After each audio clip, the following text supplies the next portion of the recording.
Saints 365 is a passion project to glorify God and honor His saints. This project is based upon the book, The Lives of the Saints by Father Alban Butler. January 5th. St. Simeon Stylite. One winter's day, about the year 401, the snow lay thick around Sisan, a little town in Cilicia.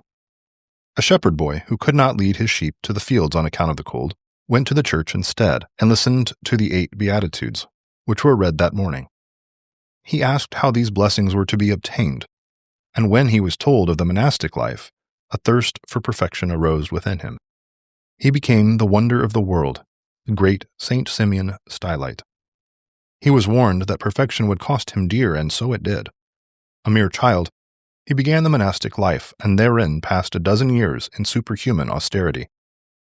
He bound a rope round his waist till the flesh was putrefied. He ate but once in 7 days, and when God led him to a solitary life, kept fasts of 40 days. 37 years he spent on the top of pillars, exposed to heat and cold, day and night, adoring the majesty of God. Perfection was all in all to St. Simeon.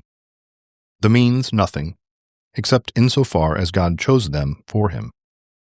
The solitaries of Egypt were suspicious of a life so new and so strange, and they sent one of their number to bid St. Simeon come down from his pillar and return to the common life. In a moment the saint made ready to descend, but the Egyptian religious was satisfied with this proof of humility. "Stay," he said, "and take courage. Your way of life is from God." Cheerfulness, humility, and obedience set their seal upon the austerities of St. Simeon. The words which God put into his mouth brought crowds of heathens to baptism and of sinners to penance. At last, in the year 460, those who watched below noticed that he had been motionless 3 whole days. They ascended and found the old man's body still bent in the attitude of prayer, but his soul was with God.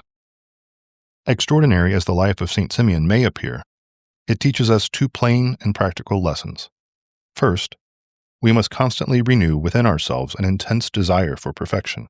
Secondly, we must use with fidelity and courage the means of perfection God points out.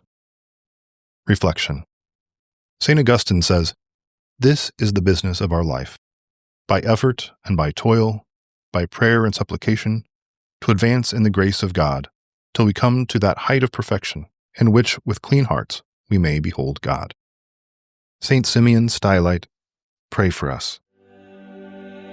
Saints 365 is narrated by Rob Roller, edited by Josh Bach, and produced by Our Local Parish Productions.